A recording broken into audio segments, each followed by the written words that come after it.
नमस्कार। आज का अद्भुत विषय है स्वर विज्ञान। स्वर विज्ञान यह ऐसा अद्भुत रहस्य है कि हर व्यक्ति अगर स्वर विज्ञान को जान जाए तो वह अपने जीवन को धन्य बना सकता है, जीवन में हर उपलब्धियों को प्राप्त कर सकता है। परंतु स्वर विज्ञान बहुत कम लोग जानते हैं। कहा जाए कि स्वर विज्ञान एक ऐसा रहस्य है जो सांसों में छुपा हुआ रहस्य है, जो हमारे भाग्य को बदलने की शक्ति रखती है।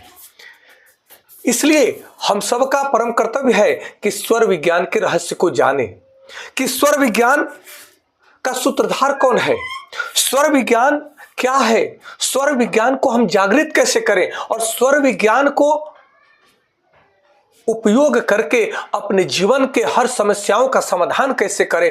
आज का विषय हमारे इन सभी कठिन परिस्थितियों को, कठिन प्रश्नों का उत्तर साकार करेगा। इसलिए हमें जानने की जरूरत है कि आखिर यह स्वर विज्ञान है क्या। यह स्वर विज्ञान के ऊपर मैं योगी के साथ साथ एक कवि हूं, तो मैंने स्वर विज्ञान के रहस्यों को कविता के रूप में संजोने का प्रयास किया है, ताकि उसका मुख्य पॉइंट इन कविता के पंक्तियों में आ जाए, जिसको पढ़ के सुन के व्यक्ति उस शक्ति को जागृत करने के लिए ललायित हो जाए, उसके मन में भावनाएं जगे कि आखिर स्वर विज्ञान क्या है, स्वर को कैसे साधा जाए। इस पर आज हम लोग आपस में चर्चा करेंगे। कहते हैं कि शिव स्वरोदय शास्त्र का, स्वर विज्ञान का सूत्रधार कौन है? स्वर विज्ञान शिव स्वरोदय शास्त्र से लिया गया है। शिव स्वरोदय शास्त्र में भगवान शिव स्वयं माता पार्वती जी से स्वर विज्ञान के रहस्य को बताते हैं। तो स्वर विज्ञान का सूत्रधार भगवान शिव है, भगवान महादेव है, जो कहते हैं कि हमने सभी मनुष्यों को श्वासें दी, हर प्राणियों को श्वास दी, परंतु सांस लेने सबको नहीं आता है। इसलिए जो व्यक्ति श्वासों को देखना सीख जाता है, श्वास लेने की क्रिया सीख जाता है, श्वास को साधना सीख जाता है, वह महायोगी बन जाता है और वह साधना, स्वर साधना से अपने जीवन को धन्य बना सकता है और हर उपलब्धियों को प्राप्त कर सकता है, हर सिद्धियों को प्राप्त कर सकता है। स्वर साधना से संपूर्ण ब्रह्मांड को साधा जा सकता है, प्रकृति को साधा जा सकता है। परंतु स्वर साधना के रहस्य को जानने की अति आवश्यक है। जो व्यक्ति जानेगा वही इन सिद्धांतों का अपने जीवन में अप्लाई कर सकता है। कहते हैं कि शिव स्वरोदय शास्त्र का अद्भुत स्वर विज्ञान, पार्वती से शिव कहें स्वर का दिव्य विधान, ईड़ा पिंगला सुषुम्ना दैहिक नृप समान। कहते हैं कि शिव स्वरोदय में भगवान शिव स्वर का अद्भुत विज्ञान को माता पार्वती जी से कहते हैं और कहते हैं कि स्वर विज्ञान का विधान क्या है, माता पार्वती जी को समझाते हैं। स्वर का 3 मार्ग है, ईड़ा, पिंगला और सुषुम्ना। ईड़ा, लेफ्ट नोस्ट्रल को हम ईड़ा नाड़ी कहते हैं और राइट नोस्ट्रल को हम पिंगला कहते हैं, और बीच में एक नाड़ी है जिसको हम सुषुम्ना कहते हैं, जो हमारा आज्ञा चक्र होते हुए, सहस्त्रार चक्र होते हुए रीढ़ के माध्यम से मूलाधार चक्र जाती है। उसे हम ज्ञान की नाड़ी कहते हैं। ईड़ा नाड़ी अर्थात चंद्र नाड़ी, पिंगला अर्थात सूर्य नाड़ी और सुषुम्ना अर्थात ज्ञान की नाड़ी। और तीनों नाड़ियों का मिलन यहां आज्ञा चक्र पे होता है।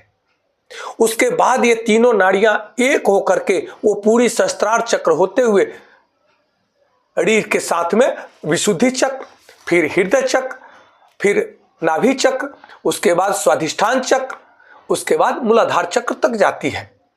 और स्वर साधना से ही व्यक्ति कुंडलिनी शक्ति को जागृत करता है। जिस व्यक्ति को स्वर साधना करने आ जाता है वह कुंडलिनी शक्ति को जागृत करता है। कुंडलिनी शक्ति कोई सर्प नहीं है, परंतु सर्प की तरह वह कुंडलिनी शक्ति हमारा सहस्त्रार चक्र से ही ब्रह्मांडीय शक्ति सिद्धांत ब्रह्मांडीय शक्ति हमारे अंदर प्रवेश की है और वह जाकर के मूलाधार चक्र में स्थित है।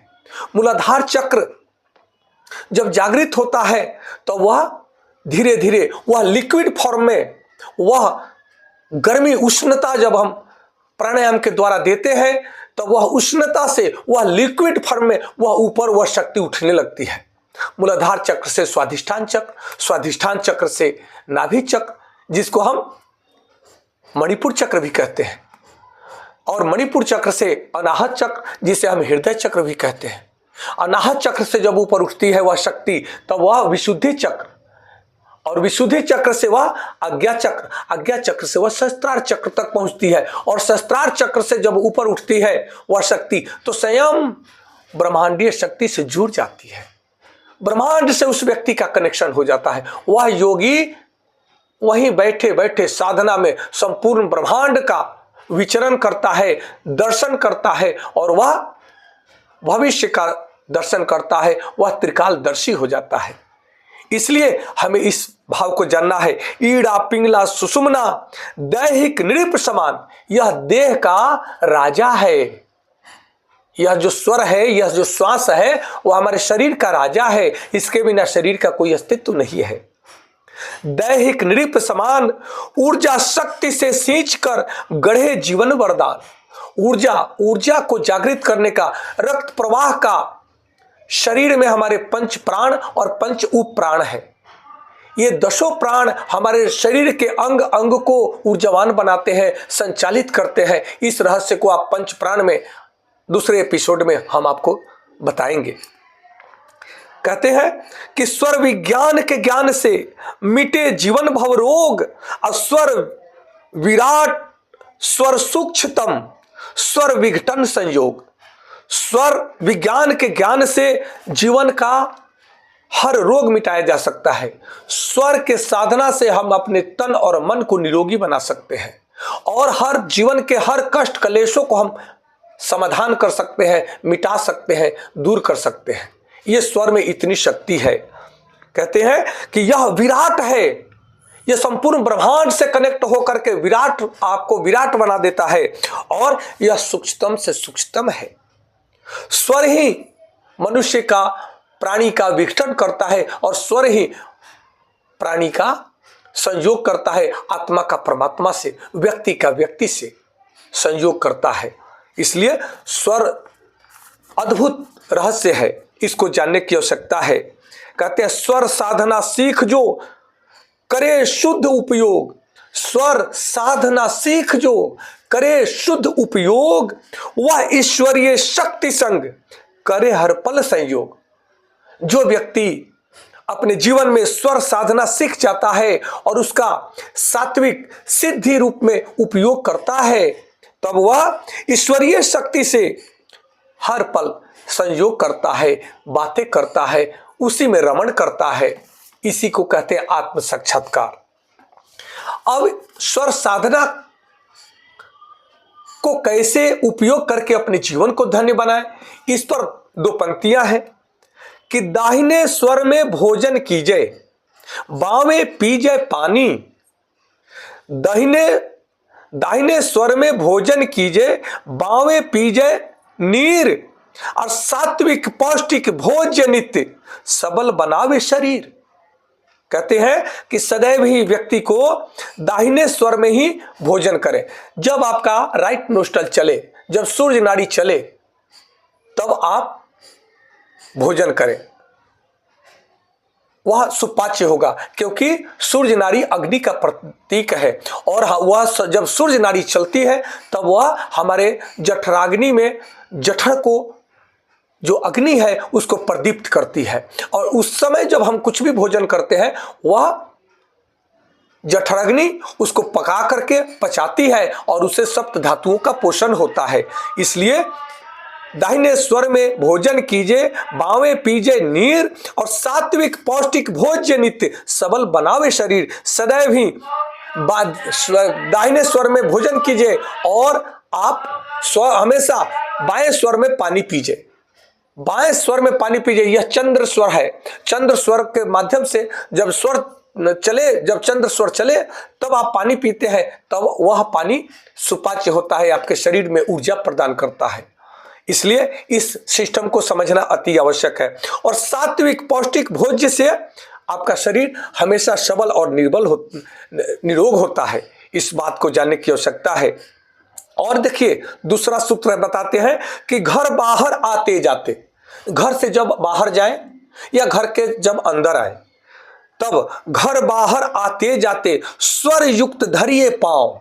जब भी जो स्वर चलता है, तो घर से जब बाहर जाते हैं तब जो स्वर आपका चलता है दाहिने या बाएं, वही पांव आप स्वर साधना करके, जैसे हमारा दाहिने स्वर चल रहा है और घर से बाहर जाना है किसी काम के लिए, तो जब कहीं हमें जाना है सख्त काम करने, मेहनत करने, किसी विवाद को सुलझाने या व्यवसाय करने, तब दाहिने स्वर में ही हमें जाना चाहिए। और दाहिने स्वर जब चले तो दाहिने स्वर को, श्वास को अंदर भरकर, जैसे पूरी तरह से भर के, और अपने मन में संकल्प कीजिए जिस कार्य के लिए जा रहे हैं मन में, और श्वास को होल्ड कीजिए। और संकल्प जब पूरा हो उसी समय अपना पांव को बाहर रखते हुए, अपने घर के चौखट से बाहर पांव रखते हुए और उस श्वास को छोड़े, आप निश्चित रूप से पाएंगे कि जिस संकल्प को आप लेकर के जा रहे हैं बाहर, वह निश्चित रूप से सफल होगा, पूर्ण होगा। उसी तरह से अगर आप जा रहे हैं कहीं शादी ब्याह पूजा पाठ में, किसी मित्र के घर, किसी रिश्तेदारी में, और जहां प्रेम भाव, शीतलता की आवश्यकता है, मधुरता की आवश्यकता है, वहां पे चंद्र स्वर जब चले तब चंद्र स्वर में ही पूरी तरह से नाभि तक श्वास को भरना है और अपने मन में संकल्प कीजिए कि मैं इस कार्य के लिए जा रहा हूं, हे परमपिता परमेश्वर आप उस कार्य को पूर्ण करें। और फिर बाएं पांव ही आप अपने चौखट से बाहर रखें और फिर श्वास को, जो होल्ड किया हुआ श्वास है, जो संकल्प होल्ड किया है, उसको छोड़े। वह संकल्प संपूर्ण ब्रह्मांड में वो फैल जाता है और सब ब्रह्मांडीय शक्ति आपके उस संकल्प को पूर्ण करने के लिए कार्यरत हो जाती है। वह उस प्रयोजन को सिद्ध करने का हर परिकल्प की कल्पना और परिकल्पना शुरू कर देती है। इसलिए इस बात को जानने की आवश्यकता है। कहते हैं घर बाहर आते जाते स्वर युक्त धरिए पांव, यात्रा कर्म को सिद्ध करे रचे आनंदमय भाव। इस बात को समझने की आवश्यकता है। दाहिने स्वर में शौच कीजिए, बावें स्वर में मूत्र। कहते हैं कि जब भी आप शौचालय में जा रहे हैं तो आप पाएंगे कि हमेशा आपके कब्ज बना रहता है, परेशानी बनी रहती है, परंतु जब आपका दाहिने स्वर चले, दाहिने स्वर में ही आप शौचालय में जाएं और दाहिने स्वर को भरें, थोड़ा होल्ड करें और आप देखेंगे कि आपका पूरा पेट साफ हो जाता है और आपका कब्ज धीरे धीरे दूर हो जाता है। इसलिए कहा गया है कि दाहिने स्वर में शौच कीजिए और बावें स्वर में मूत्र। जब भी पेशाब करने जाएं, टॉयलेट जाएं, तो बाएं स्वर चले तब पेशाब करना चाहिए, कभी भी आपको पेशाब की बीमारी नहीं होगी। बायां स्वर शांति प्रदत्त, दाहिने शक्ति का सूत्र। ध्यान रखें, बायां स्वर जो चंद्र नाड़ी है, चंद्रमा मन का प्रतीक है और मन शांत रहना चाहता है, मन का स्वभाव है शांत, परंतु जब चंद्र स्वर चले यह शांति का प्रतीक है। जब भी मन में उद्वेग हो तब चंद्र स्वर से आप श्वास लें और छोड़ें, नाड़ी शोधन करें। जैसे दाहिने स्वर को बंद कर दें और बाएं स्वर से श्वास को भरें, अब फिर उसको छोड़ दें। आप ऐसे भी छोड़ सकते हैं, आप फिर नहीं तो बाएं स्वर से भी छोड़ सकते हैं या दाहिने स्वर से भी छोड़ सकते हैं, परंतु लेना है आपको बाएं स्वर से। आप 11 बार 21 बार करके देखेंगे कि आपका मन शांत हो जाएगा, मन में आनंद भर जाएगा, आपका क्रोध चिंता तनाव सब दूर हो जाएगा। इसलिए बाएं स्वर शांति प्रदत्त, शांति देता है, और दाहिने स्वर शक्ति का प्रतीक है, उष्णता का प्रतीक है, गर्मी का प्रतीक है। इस भाव से ही आपको स्वर साधना करना है। कहते हैं दाहिने स्वर में श्रम कीजिए, बाएं स्वर में ध्यान। कहते हैं दाहिने स्वर में हमेशा मेहनत करें, शक्तिशाली काम करें, यात्रा करें, ताकि आपका हमेशा एनर्जी बनी रहे। और बाएं स्वर में ध्यान या आराम या प्रेमवत वार्तालाप हो, इस कार्य को आप करें तो इससे आपका कल्याण होगा। स्वर विज्ञान के ज्ञान से कीजिए अपना कल्याण। स्वर विज्ञान के ज्ञान से आप अपना कल्याण करें, तभी आपका जीवन धन्य बन सकता है। शीतलता दे चंद्र स्वर, सूर्य स्वर, अग्नि का रूप, अस्वर साधना ब्रह्मांड संग, जोरे ऊर्जा प्रारूप। कहते हैं कि चंद्र स्वर जो लेफ्ट नोस्ट्रल है यह हमेशा शीतलता देती है, और राइट नोस्ट्रल जो सूर्य स्वर है वह हमें अग्नि का रूप होता है।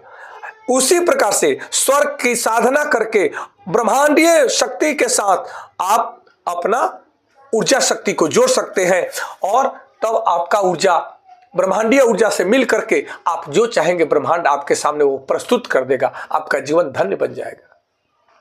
इस भाव को समझने की आवश्यकता है। कहते हैं कि जो व्यक्ति स्वर साधना नहीं जानता, क्योंकि सांस लेने 99% लोगों को तो आता ही नहीं है। श्वास कैसे लेना है, श्वास कितना लेना है, श्वास का क्या प्रभाव है, श्वास को कितने लोगों ने तो देखा ही नहीं। 99% लोगों ने अपने श्वासों को तो देखा नहीं। जन्म से मृत्यु तक श्वास ही ले रहे हैं, श्वास ही प्राण शक्ति है, परंतु श्वासों को देखा नहीं, श्वासों को जाना नहीं, और मृत्यु को प्राप्त हो गए। इसलिए भगवान शिव कहते हैं कि अपनी श्वासों को जानो, श्वासों को देखो। और भगवान शिव के सिद्धांत को ही भगवान बुद्ध आगे बढ़ाए कि कहते हैं कि श्वास पर जब ध्यान आप करते हो तो आपकी मन की चंचलता, व्यग्रता, चिंता, तनाव दूर हो जाता है और मन आपका लग जाता है श्वास पे। इसे बहुत योग में बहुत सहायता मिलता है। इसलिए हमें इस बात की जरूरत है कि हम कैसे श्वास लें और हम कैसे अपने जीवन को धन्य बनाएं। यदि आप अपने इस श्वास के विज्ञान को समझ लेते हैं तो आप निर्णय लेने में आपकी क्षमता बढ़ जाती है, शांति प्राप्त करने में, मन को शांत करने में आपकी क्षमता बढ़ जाती है, और जीवन में सफलता स्वतः आने लगती है। फिर आपको कहीं जाने की आवश्यकता नहीं है। आप श्वास के साधना से हर विकार को दूर कर सकते हैं और अपने शक्ति को ऊर्जावान बना सकते हैं। कि कहते हैं कि स्वर विज्ञान का मूल आधार भगवान महादेव है, जो शास्त्रों में भी वर्णित है कि शिव स्वरोदय शास्त्र जो है, भगवान शिव स्वयं माता पार्वती जी के माध्यम से हम सब लोगों को इस विज्ञान का रहस्य बता रहे हैं। इसे स्वर योग भी कहा जाता है। यह योग का अत्यंत सूक्ष्म और प्रभावशाली अंग है। इस विषय को जानने की आवश्यकता है। स्वर विज्ञान हमारी श्वासों के प्रवाह का विज्ञान है। इसलिए हमें समझना चाहिए कि हम श्वास कैसे लें और कौन सा श्वास चल रहा है तो हमारे जीवन पर कौन उसका क्या प्रभाव पड़ेगा। इस रहस्य को आप समझने लगते हैं। हमारी नासिका में 3 प्रकार के स्वर चलते हैं। पहला है ईड़ा अर्थात चंद्र स्वर। बाएं नासिका से वह स्वर प्रवाहित होता है जो हमें शांति, सौम्यता, भावनात्मक कार्य करने के लिए, प्रेम, प्रतिष्ठा, आदर, पूजा, अध्ययन के लिए श्रेष्ठ माना गया है। और वही पिंगला जो स्वर सूर्य नाड़ी है वह दाहिने नासिका से चलती है, और इस स्वर को चलने में यह हमें परिश्रम के लिए, जब परिश्रम करें तो सूर्य नाड़ी में करें, व्यापार करें तो सूर्य नाड़ी में करें, निर्णय लें तो सूर्य नाड़ी जब चले उसी समय निर्णय लें। यह शक्ति प्रदत्त कार्य को करने के लिए सर्वश्रेष्ठ विज्ञान माना गया है। इसलिए जब सुषुम्ना नाड़ी चले तब उस समय कभी भी सांसारिक कार्य नहीं करना चाहिए। उस समय जब दोनों नाड़ी एक साथ चलती है तो आप समझ लें कि हमारा सुषुम्ना नाड़ी एक्टिव है। जब सुषुम्ना नाड़ी एक्टिव हो तब कुछ भी काम न करें, ध्यान करें, मंत्र जाप करें, आप बहुत जल्दी गहराई ध्यान की गहराई में जाएंगे और मंत्र जाप का उस समय बहुत गहरा प्रभाव पड़ेगा। आप कनेक्टेड हो जाएंगे अपने इष्ट देव से। इसलिए दोनों नासिकाएं जब चले समान रूप से तो आप समझ जाएं कि सुषुम्ना स्वर चल रहा है उस समय ध्यान साधना, ईश्वर आराधना और ईश्वरीय शक्ति का अनुभव करें, यह सर्वोच्च समय होता है।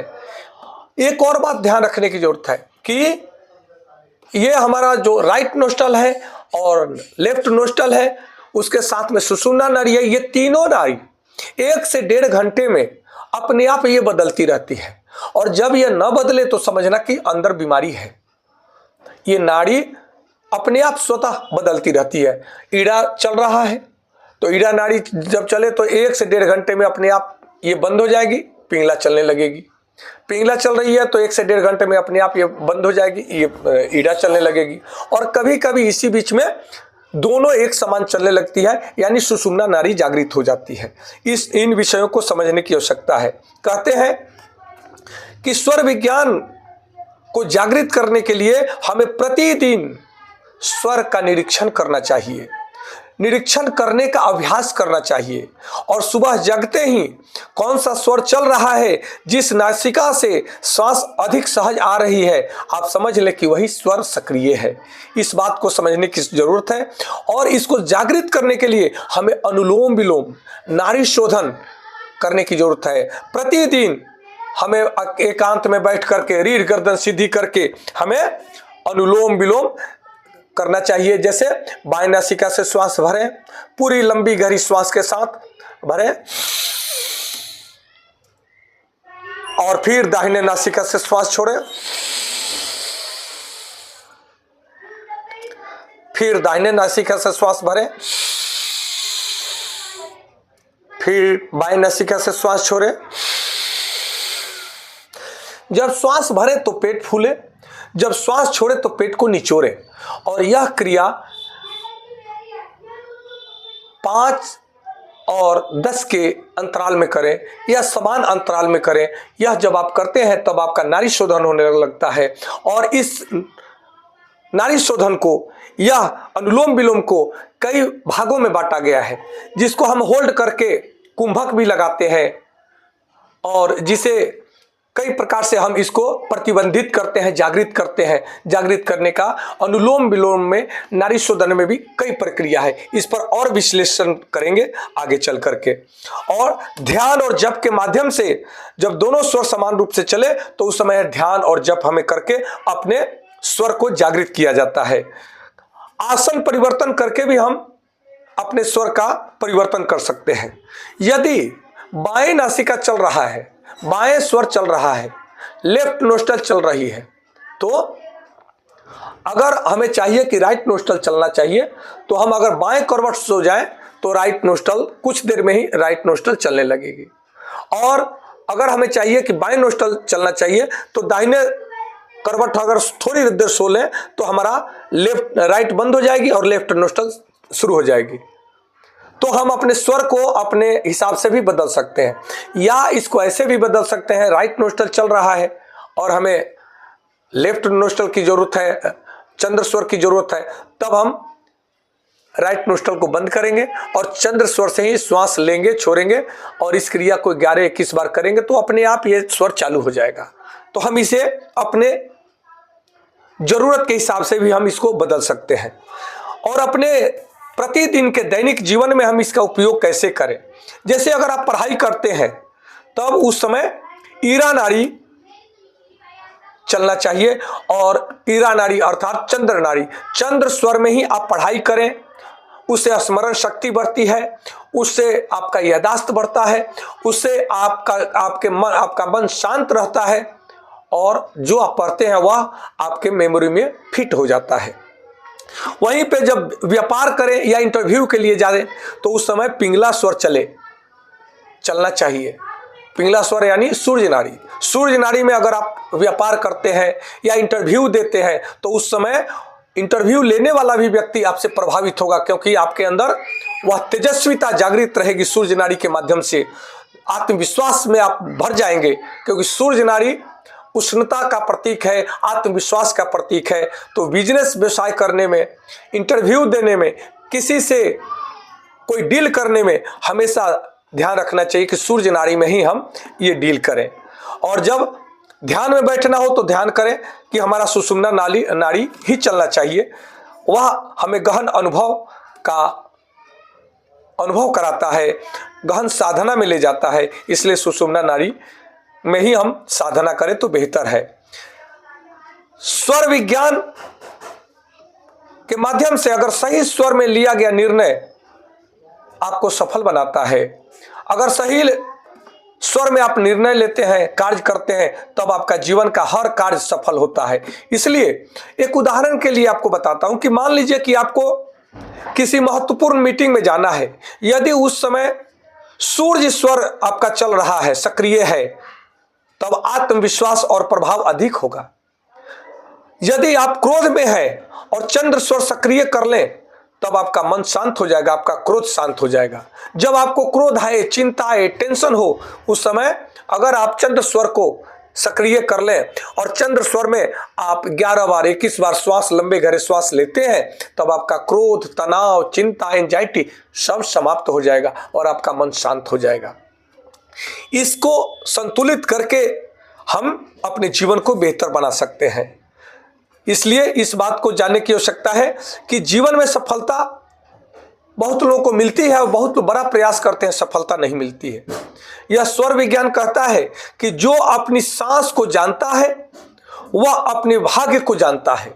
जो अपनी सांसों का उपयोग करना जान जाएगा वह अपने भाग्य को बदलना भी जान जाएगा, अपने भाग्य को बनाना भी जान जाएगा। इसलिए हमारी जरूरत है कि हम अपने स्वर पर ध्यान दें।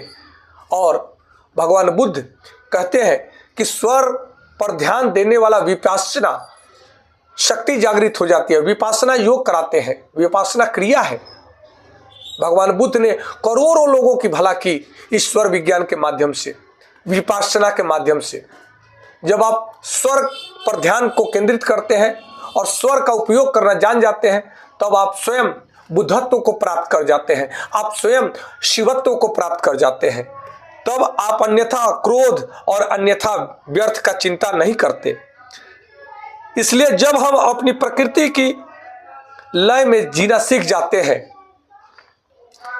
तब संघर्ष कम और सफलता निश्चित रूप से हमें मिल जाती है।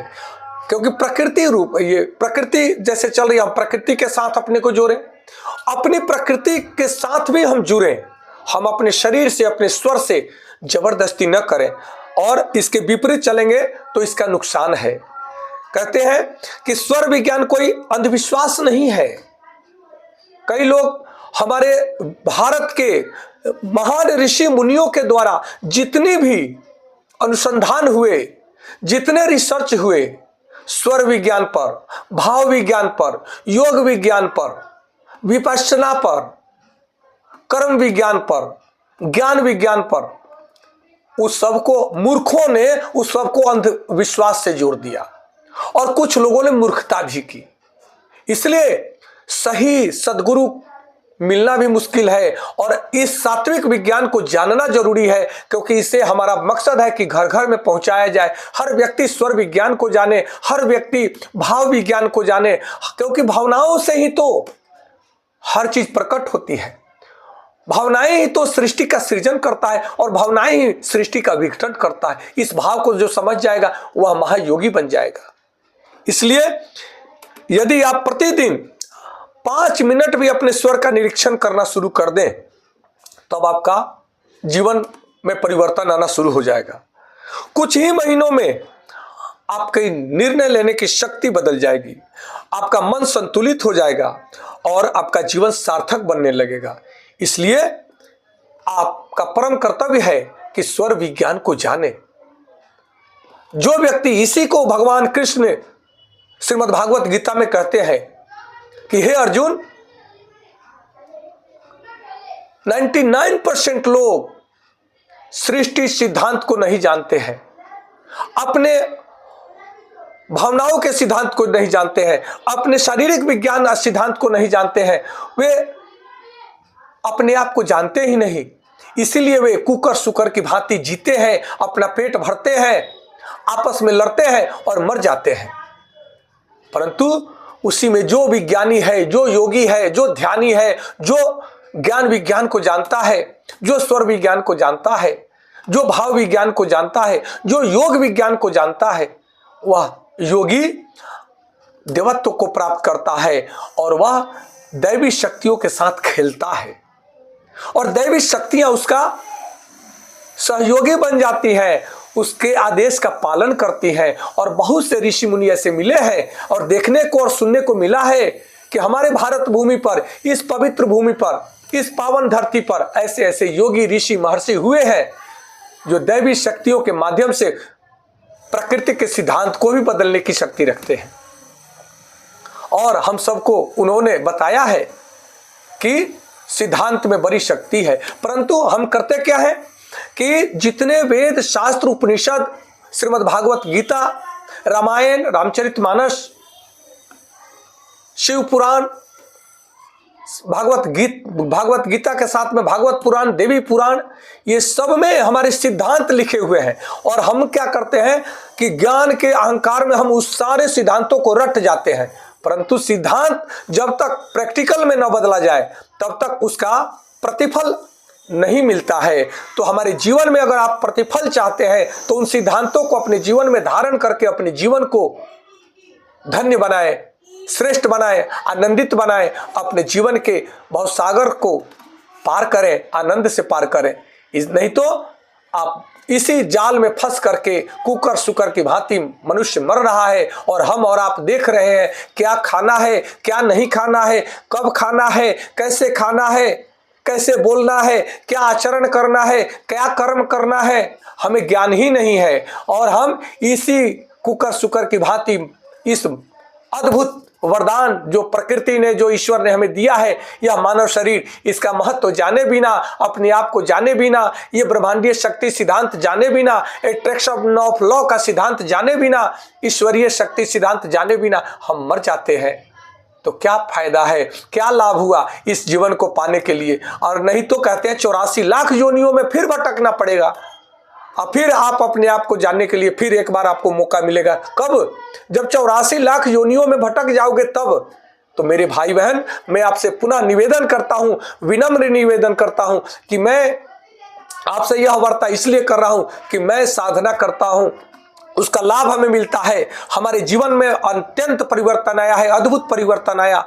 तो मैं चाहता हूं कि आप भी निरोगी, स्वस्थ, दीर्घायु और संपन्न मानसिकता वाला जीवन जिए, ऐश्वर्य का जीवन जिए।